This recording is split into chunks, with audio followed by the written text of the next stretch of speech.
Hi, this is Ina Y. Birouet, Secondary Mortgage Market, what you always wanted to know. Let's talk about how to calculate the security price on a mortgage loan. But before we dive in, this recording is for training and illustration purposes only and is based on my experience and opinions. Your circumstances may require a different approach. So, security price on a loan. Please watch this video because there is an important factor you need to be aware of that I will speak to at the very end. Now, let me go ahead and share my screen with you, and this way I can show you how to calculate the price on a mortgage loan if you're placing it into a security. So let's imagine I have a mortgage loan that has an interest rate of 7 7/8. That's the interest rate that the borrower is going to be paying on this mortgage. Let's say it's a fixed rate 30-year loan for $300,000, and I decided that I would like to securitize it. So I want to be able to compare the price that I ultimately will get for this mortgage if I deliver it into that security and compare it to a potential other execution. Let's say if I sell this loan on a cash basis to an agency. So in this case, I decide that my 7 7/8 will do well in a security that has a 7.5 coupon.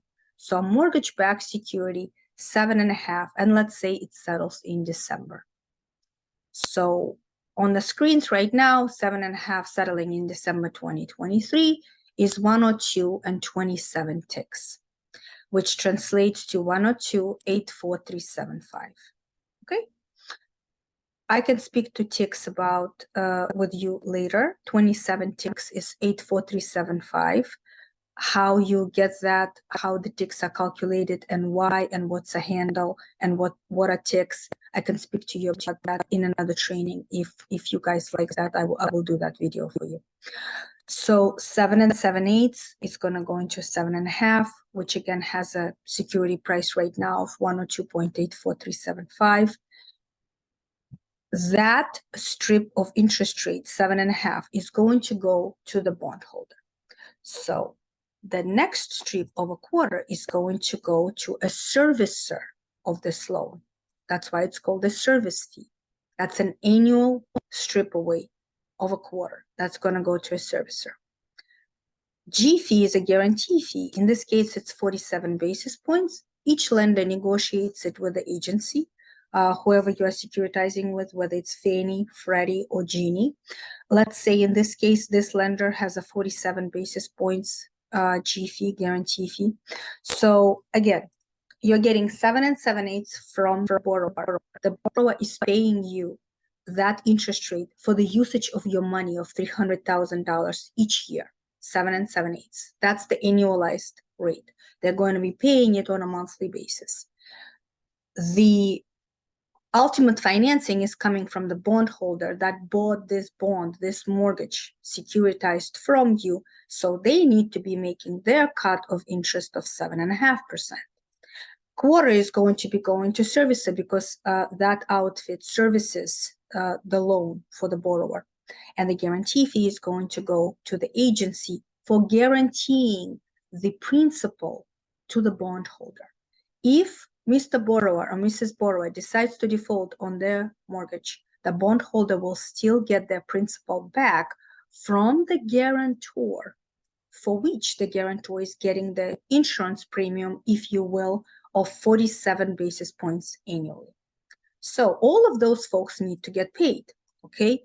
Now, you notice that once we add those things up, all of our payments exceed the 7 7/8 by the 0.345.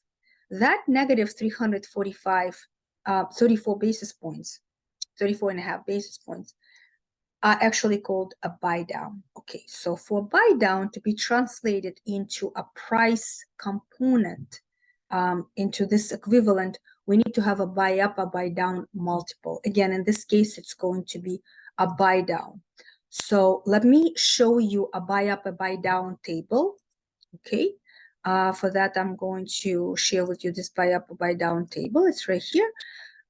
So I happen to have the buy up, buy down table for the month of December settled. And that's again, our security of 7.5 is in the month of December. You see here the buy ups for 30-year. You see here the buy downs for 30-year.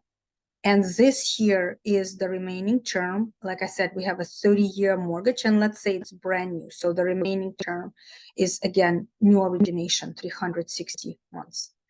Let's find our 7 and 7/8. It's right here, and you can see that it has a buy down multiple of 4.05. That is the multiple we are going to use to translate our buy down ratio into the price equivalent. So grab that buy down ratio, 4.05, and then let's go back to our calculation here. Here's your multiple of 4.05. Translated, you're getting your buy down effect on the price, which happens to be 1.39725. So now you're going to put those two components together, the security price plus minus the buy up, buy down, results in the ultimate price. So you can see here, right, how all these components will affect your ultimate purchase price on that security. Let's say your G fee is higher, which means your buy down is going to be higher, which means your price is going to be lower. And opposite is your G fee is lower, your buy down is going to be smaller, and your ultimate price is going to be better. If your security is different, and that is what I wanted to say for the end of this video. You see how it says security high? This is because this is going to a high coupon of 7.5. This 7 and 7/8 actually could go into another security and we get another price. If it went into a 7 security, it would be a different price. Yes, did you know that each mortgage loan can have more than one security execution? And we can talk about that in another video. Now you're ready to look at the second option, right, for this year mortgage.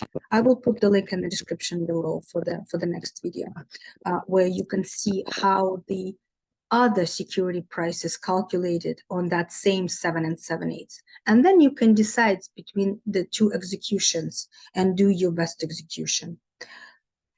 Also, is there some other topic you want to learn about? Let me know about it. But this is what I have for you for today. And finally, if you find this content useful, please like it and share it with others who may benefit from this training. And I will talk to you soon.